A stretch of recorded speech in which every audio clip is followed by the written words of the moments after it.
Hello, welcome back to Bridging the Gap. My name is David James.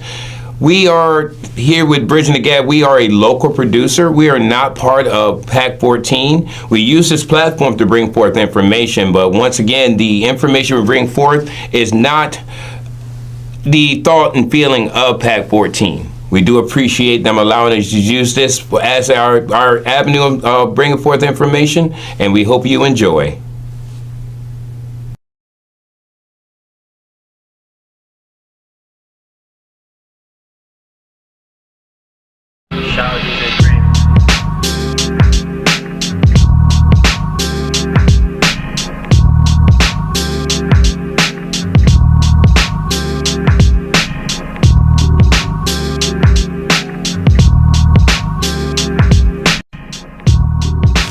Hello, welcome back to Bridging the Gap.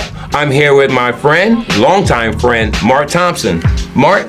Dave, good to see you. Great to have you on here. Alrighty. Now, I know I could give you a title, but you have so many titles. There has been a lot of titles. I tell people, we've gotten to the age now where it's not about titles. It's about being a servant for the people. Amen. I started off as a minister at First Baptist Church. Yep, I remember those Or days. a deacon. I was a deacon, then I went to a minister and moved over to Emmanuel Wesleyan Church. And no problem. I just not really want to be a pastor. I just wanted to serve. I understand that one. And all my buddies, all my friends, all want to be pastors. I just want to serve.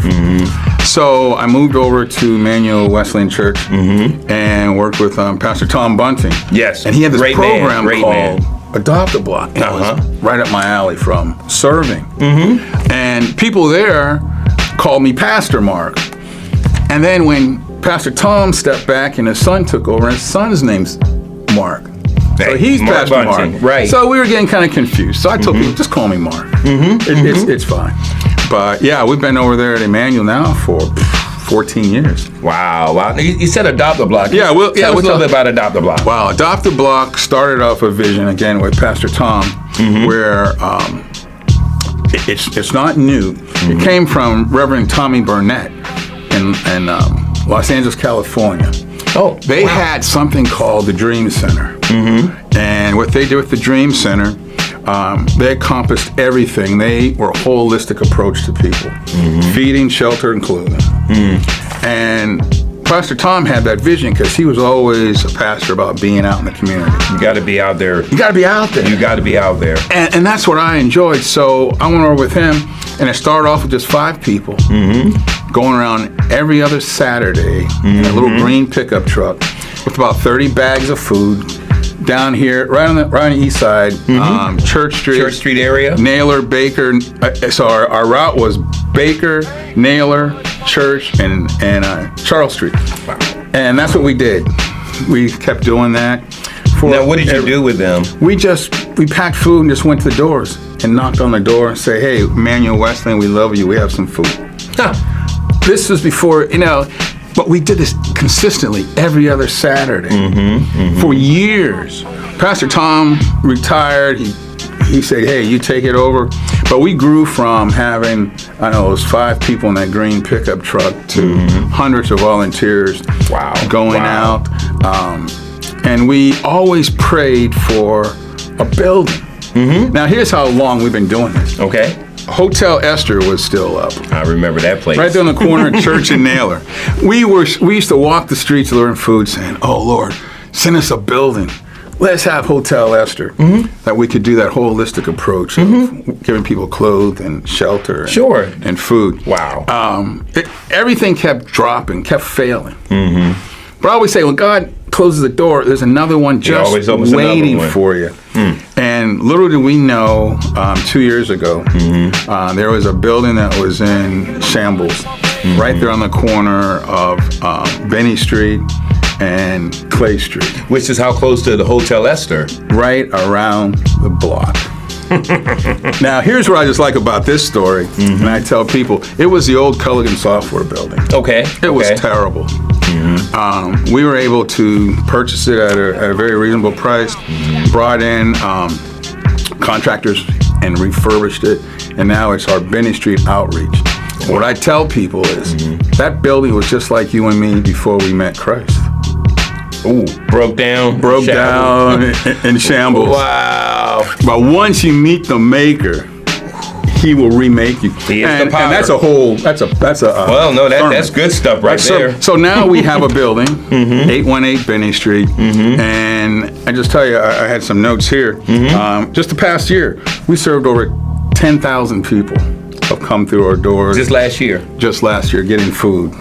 Wow. We've had 262,000 pounds of food that we've been giving away. 262,000. But here's what's so special about Benny Street, Adopt a Block Outreach. We started a few years ago. It was called a Client Choice Pantry.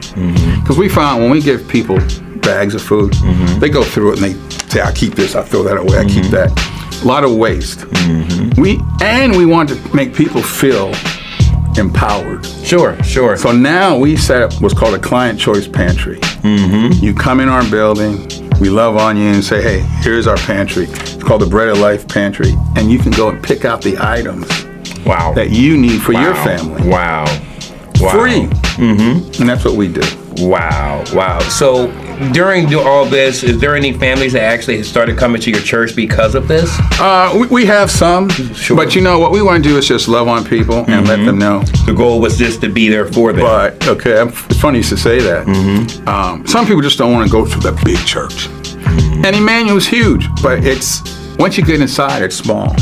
But still, some people it's just too big for them. That's why we're going to open up in January a church at Benny Street. You're going to hear first. Stay tuned for that one. Wow. And see what we have. So we're going to have, it's not going to be a traditional church, but it's going to be a place for people to come hear the word, get loved on, get food, get what they need. I'm calling it soul food. I love it. Food for your the soul. Love it. There you go. So we're going to open that up in January. So we'll hear more about that soon. Now, I also remember when I was a much younger man, you were actually the director over at the Salvation Army. Wow. Yeah. You remember those days? I remember those days. I remember a lot of the young people that didn't have a place to go during the summer. They knew who Mr. Thompson was. Wow. You know, that was, wow. You remember, I think you had hair. I did have You did have hair. I did.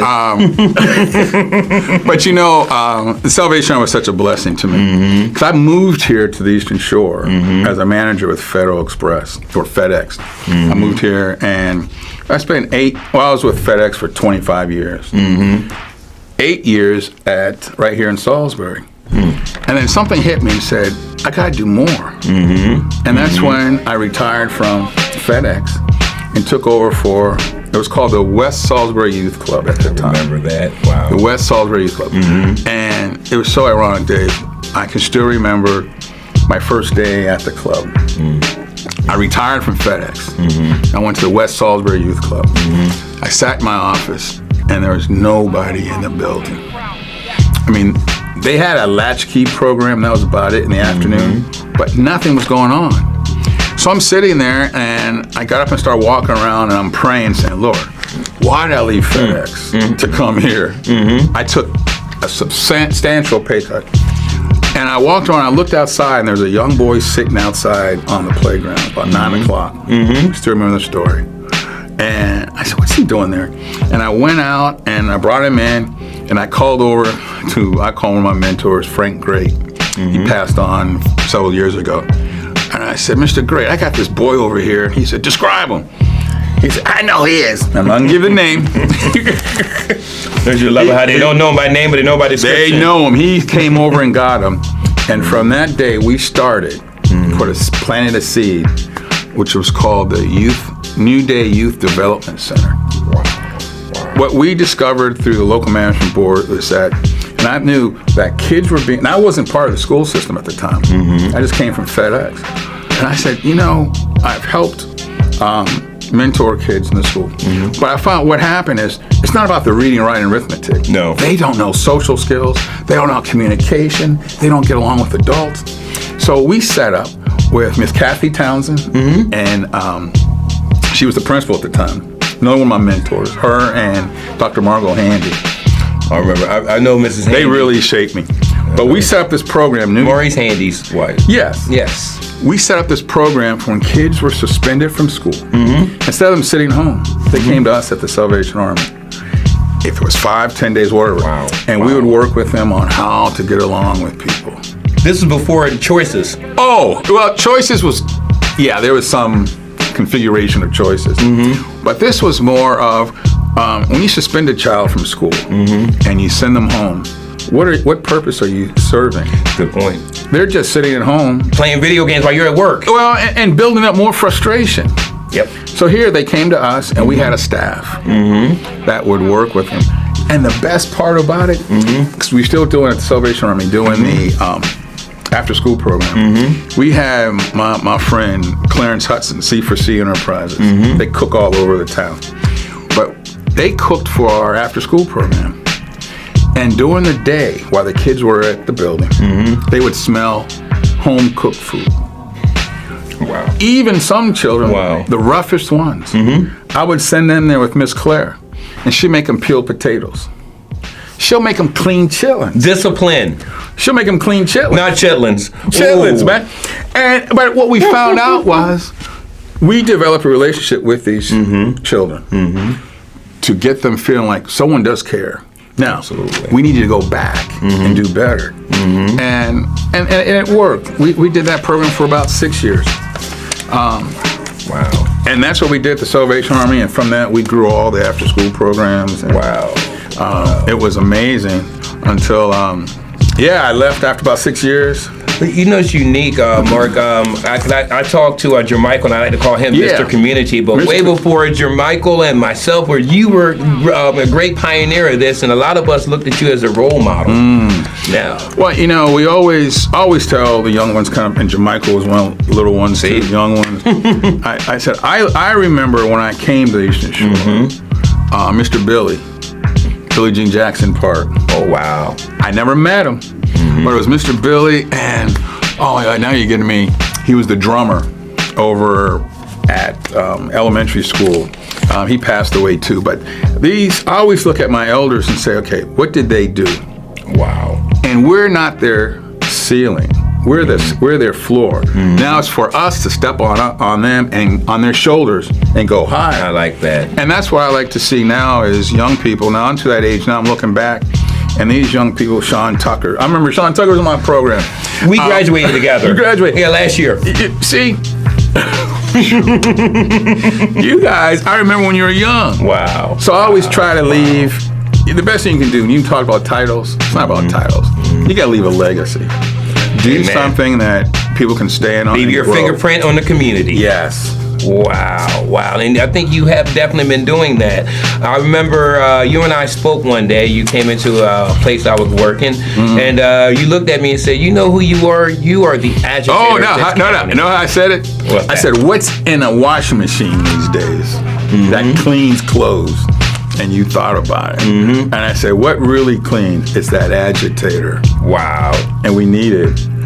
But you know what's so funny now about that? What's that? These new washing machines don't have it. No, they don't. That's why the world is such a... There's no one out there shaking it up. No. To get the dirt off. That's the truth. And we need people... They're going with the flow instead of going against it and making sure everything's... Yeah. Wow. Sometimes you gotta buck the system, and I did it. I always did it and then asked for forgiveness. Sorry about that. Well, but that's a good thing, you know. But I want to do what's right. What's moral, what's right. I always would never ask anybody to do anything that's illegal or immoral, or that I wouldn't do. Right. And that's how. So that's what we did at the Salvation Army, and then I was so blessed then to go from there to. You're pastoring now too, right? Well, I did for about a year and a half. I'm still, and we're gonna come back to it. But I did that pastoring down in Chrisfield Church, year and a half down there in Chrisfield. Really enjoyed that. You have the heart for it, brother. I just love people, and I love ministering to people. Now, I do want to talk about the school system, but we're going to do that when we come back from our break here in a few seconds. But before we do that, I was talking to the county executive, and I mentioned your name. She said, "I just love Mark." What do you know about the county executive? County Julie Giordano. You know, she's doing a good job. Yeah, I know them all. She stays busy. You know, people always say, "Well, who do you vote for?" It's not about who I vote for. Whoever's in office, I work with them. That part. I work with them, and then when you're in there, I try to give what my advice, what I see. And hopefully, you'll listen. You'll shift it out and say what's good, what's bad. But she's working.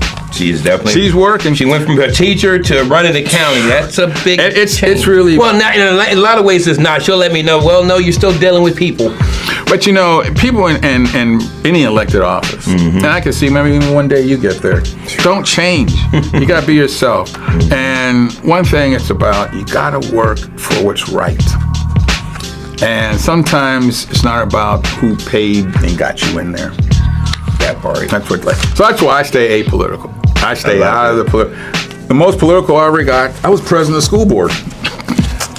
I can believe that. Yeah, I was president of the school board, and I think my biggest accomplishments on the board was raising the GPA to 2.0 for extracurricular activities. Because it was 1.6 when I was 1.56. Wow, I didn't know about that part. It was so low. 1.5. And I see the kids come over and play with my son, and they go, "We want to be D1 guards." And I said, to go to a Division I school, you got to have a good grade. You got to have above a 2.5. So we did that. We passed some other discipline things, but I just enjoyed my time in the school system. Opened my eyes, and it made me say, I want to be a principal. Huh. Okay. So I served my 5 years, came off. Then it was so fun, ironic how it worked. I came off the board, and they said, you're going to have to wait a year to be completely removed from the board. And I was like, now you tell me. But that's okay. So during that time, oh my goodness, I worked at One Stop Job Market teaching GED. I ran the summer camp at First Baptist Church. Almost closed up Salvation Army at the time, but kids came over to me. Everybody came over there. Everybody came here. Wow. I did that. I'm trying to think, what else did we do? Worked at Del Mar. I love Del Mar Middle High School. Isla Preston, if you're watching. Shout out to Isla. Another one. I've had a lot of great people and I've noticed that you do a lot of pictures of people that's from the past that you've had an impact on that you run back into. I just want to say, something? You meant a lot to me when I met you. And now I see that you're grown and what you're doing. So I worked at Del Mar Middle and High School, long-term sub, guidance counselor. And then I worked for Rural Cares. It was wraparound program. I was the cultural competency coordinator. I can't even say it. I was what is that? But that sounds like okay. But it was very interesting. How do we meet people where they are? It's like at Department of Social Services, most of their flyers at the time showed women. But what about a single man? Ooh. Cultural competency, you have to know how to reach everybody. And this was several years ago. I was a DMC coordinator for the district, the Disproportionate Minority Contact Coordinator. Thank you. Now, I know they mean Run DMC. Not Run DMC. I say no, not Run DMC. And that is working. They were in every county in the Maryland, and we worked with the county and schools to find out why there's disparity of youth of color in the juvenile system. And we can come back and talk about schools in a little bit. Yes. Well, we're going to go ahead and go to break. Thank you, because this is just so much great information here. I almost don't even want to go to break, but this is awesome. Stay tuned. We'll be right back.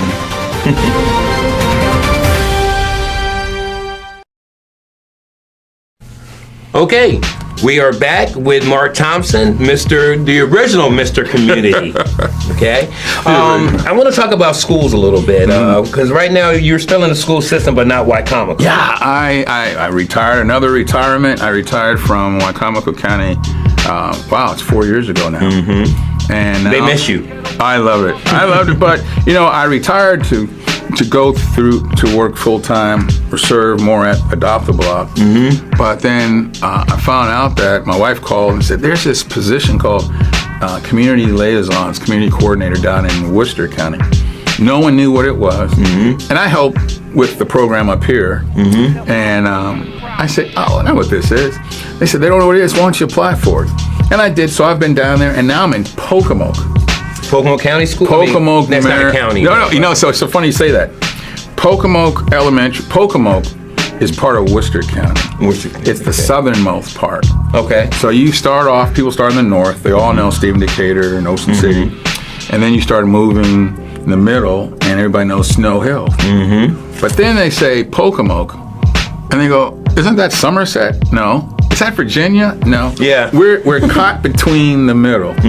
And it's like that, where a lot of the people down in Pocomoke, a lot of them came from Virginia and stopped at Pocomoke City, or they came from Somerset County and stopped at Pocomoke City and Worcester County. So that's where I'm at. I serve as the community school liaison for Pocomoke Elementary School. Wow. Pre-K 3. Now, what does that entail? What do you do with that? So what I do is the same thing I've always done. And I say, work with people. Yeah. And I always say, I use it like this analogy. I'm the conduit between the community and the schools. I like that. I hope both of them connect. Sure. And that's what I do. Try to find resources, bring it into the school, letting families know the school's safe. Come on in. Talk to us. Talk to teachers. I like that. So that's what I do down there, and I love it. Well, that's definitely something I would like to see more here in Wycomico County. It's kind of unique, though, that because I actually have grandkids now. My goodness, got 8 of them. And yeah, well, You have grown. Yes, well, we had to pick up one from a certain school, and there's a guidance counselor there that has a last name that's like yours. Thompson, maybe?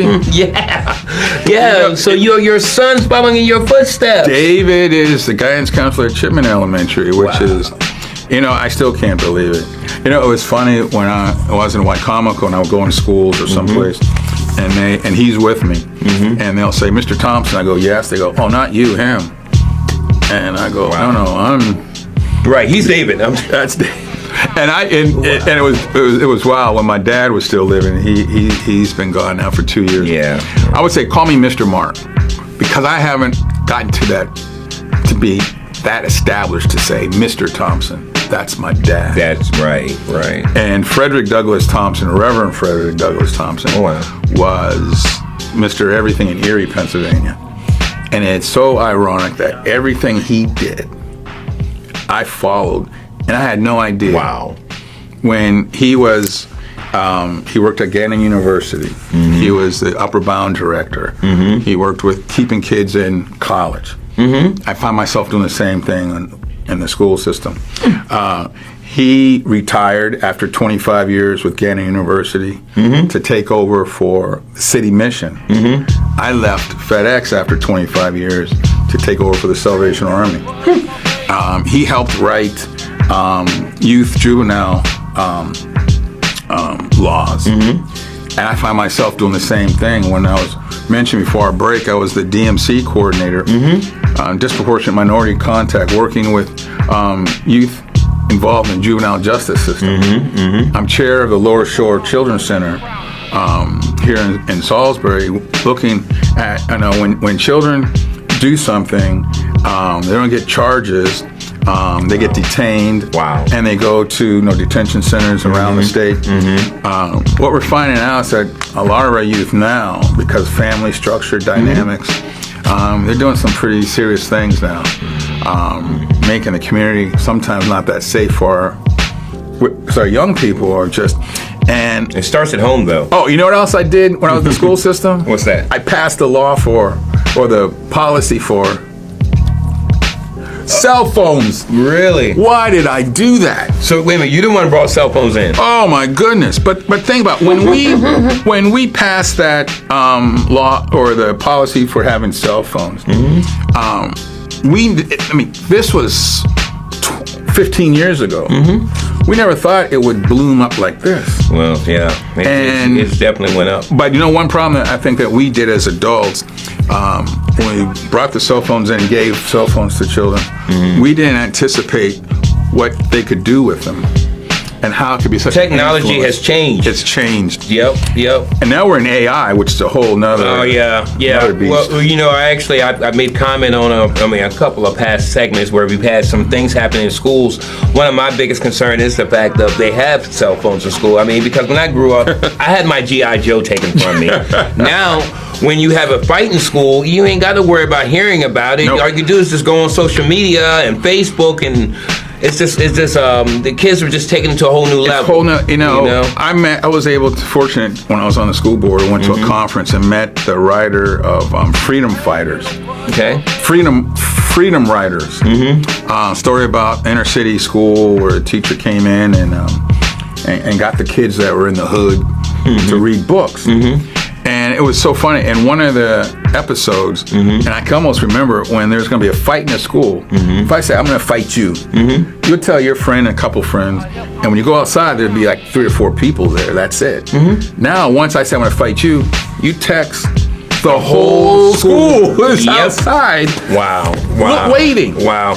It goes like that. It's instantaneous. It's kind of scary because a lot of times when we wanted to get into a little fight or whatever, we talked about it in between classes. Now I think it's being actually prepped in the classroom. You know what the children used to do, Wycomico County, every school system really.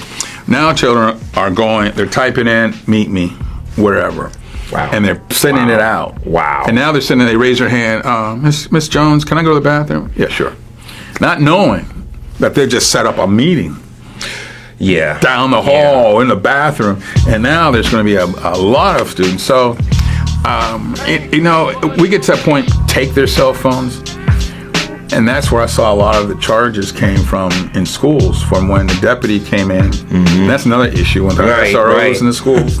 It wasn't. I mean, when I was in school, I don't think there was really a need. I think they started as I was like in 10th grade, but we really didn't have a need for it before. No, the worst thing happened to you, say, Mr. Dave, go to the principal's office, and you'll be scared to death. That'd be the end of the world for me. Because mom get that phone call. Yeah. Now they're not scared, but now the deputy comes in the classroom, and they ask for the cell phone, and then there's an exchange, and then now the deputy's going to write them up. But now there's a new policy. Deputies have to stand back. And the whole Juvenile Reform Act, now anyone under 13, you can't really do anything with them, but take them back to their home. Yeah. Sad but true. Yeah. Sad but true. So that's what we're living in now. Wow. And I mean, now, as far as what the kids are part of in these schools now, I mean, when I was in school, there was just a very general math. You had your math, your science. Now they got all the kinds of stuff. I mean, you've got to watch what's going in the libraries. You've got to watch this. You got to watch that. Do you find that the kids are more distracted now?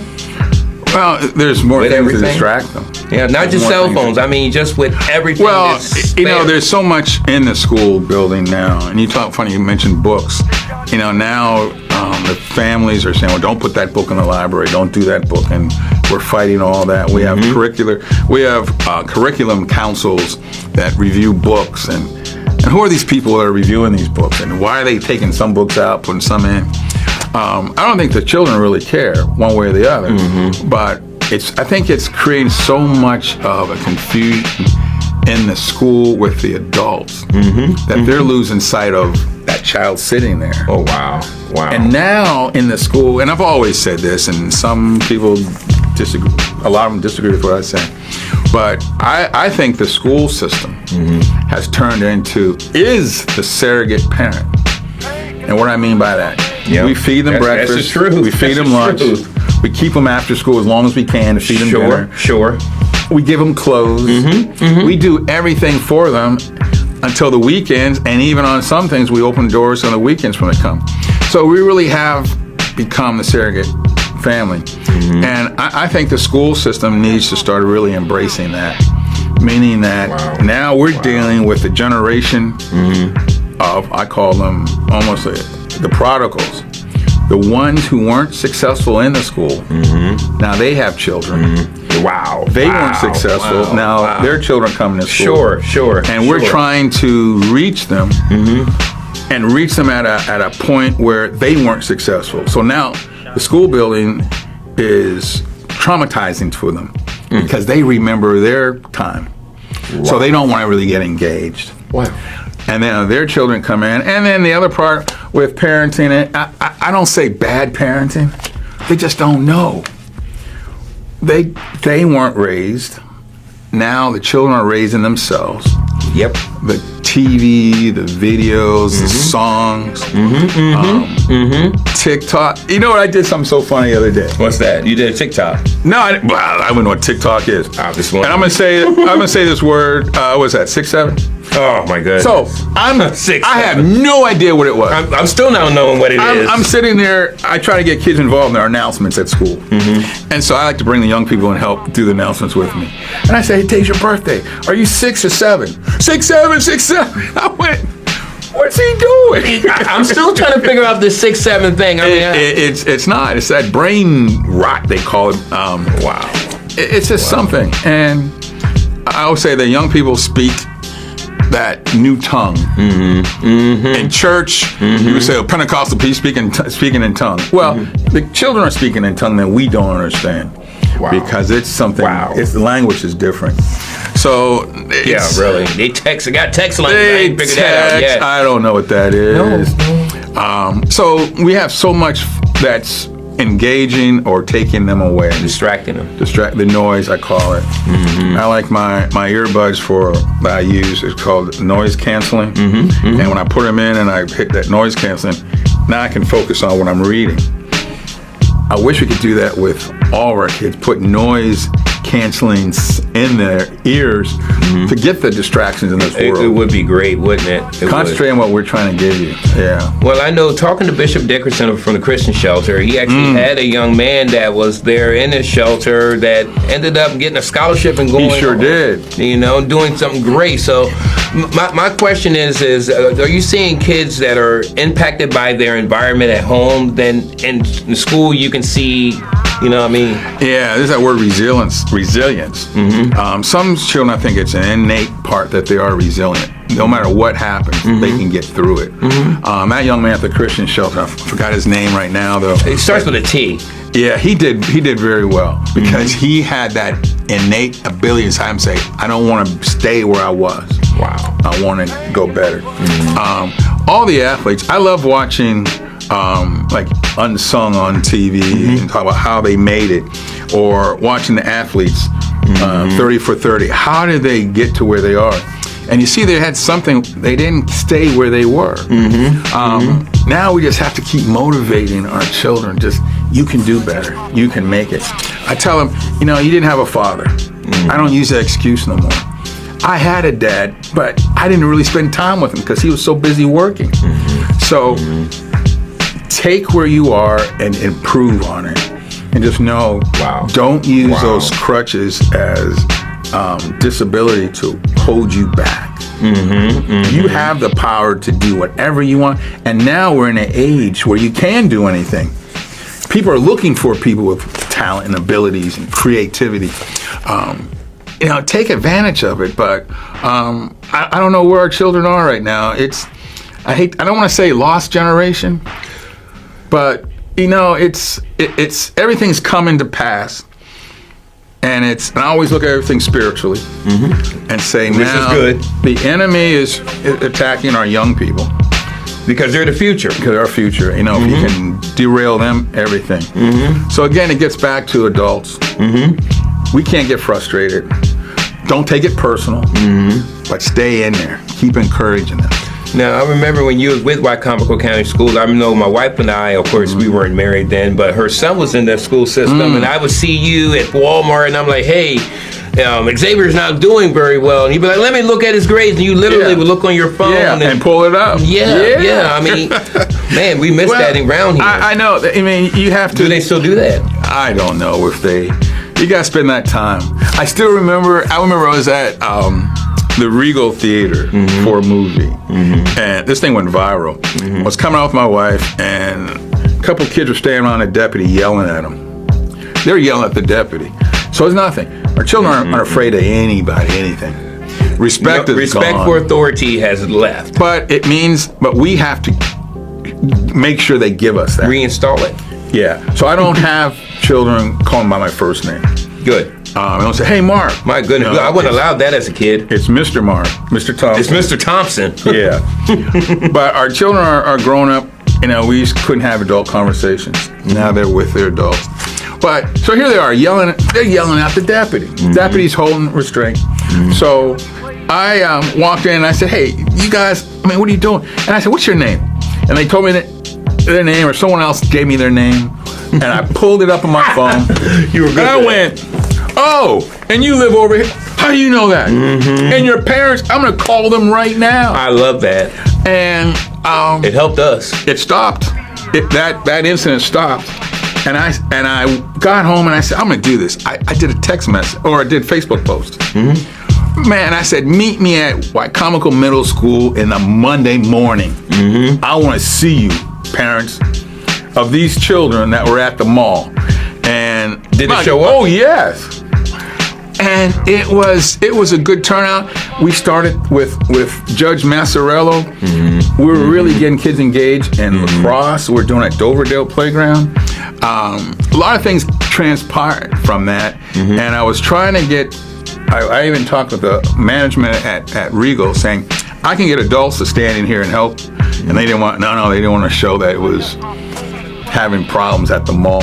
So they didn't want to do it, but. All about saving face. Yeah, it kind of, but I mean, the people showed up, but we had some of the young people. I still remember that young man. He played lacrosse here and went to Worcester County. I think he played Stephen Decatur football or lacrosse down there. Doing really well, did well. It worked. But we got to step up sometime. Agitate.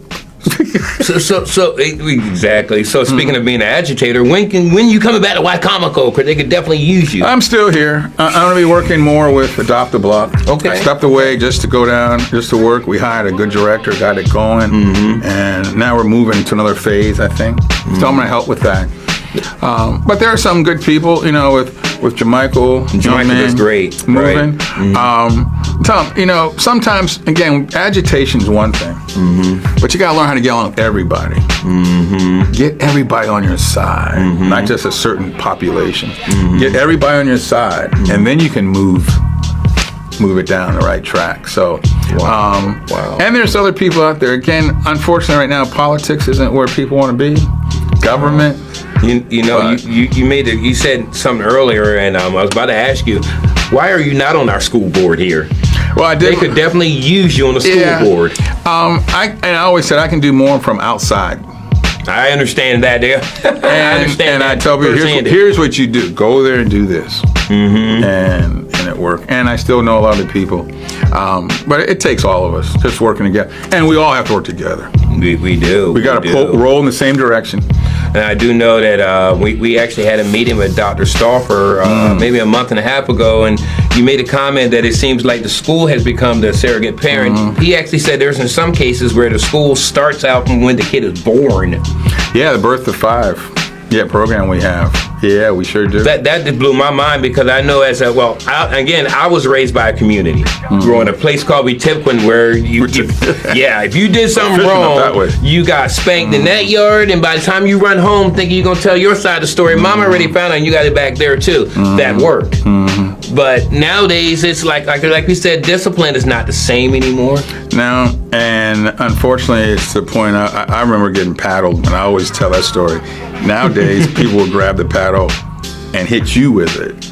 The kid will beat you, the teacher. Sadly. So we're just at this point, but we always have to come together and do more things like you're doing. Just talk and be honest. And sometimes you just got to be honest. If you don't know how, just say, I don't know how, I need help. And there's people that can help you, but just be honest about what you're doing, and let's again start rolling in the same direction. Well, like you said, you're a chip off of your dad's block, if you will. Yeah, your son's. I got another one down in Charlotte. Yeah, and he's going to ministry.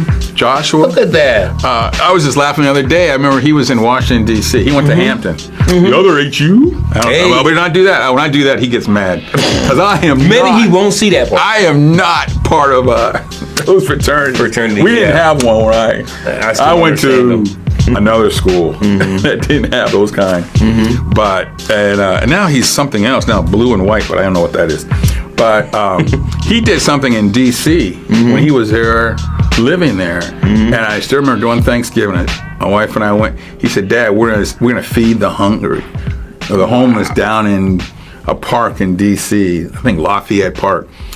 It was wild, the number of people. And I said, Joshua, how do you know how to do this? He said, Dad, I just got some groups together and we... Did you really ask him? I know.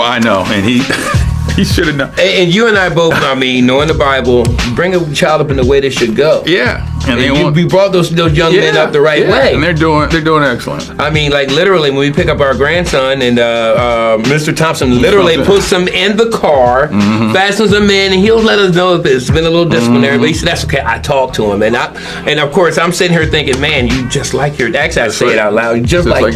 And just wait, when they get older, they'll remember what he did. Wow. Mark, I appreciate you. Hey, I appreciate you, man. I'm going to have you back on the show again. Yeah, keep doing what you're doing. God willing, we'll keep going. I'll just say this one. Check your health, stay. You know, I'm 10 years, 11 years prostate cancer I had, and I'm doing good. I had a scare this summer. I had sepsis. And from urinary tract, I didn't think, man, yes, you can get urinary tract infections. From my prostate, and I just realized my wife saved me, took me to the hospital, spent 8 days in there, and I'm better, recovered. But take care of your health. Take care of your health. And that's something that actually Bishop Dickerson just went through a little bit of one. And I would love to have him on the show. We're going to have you back on the full show and talk about mental health care. I mean, I'm definitely, thank you for that. Man. I'm going to have to do the same thing. Appreciate you. This has been Bridging the Gap. Thank you again for joining us. Have a great one.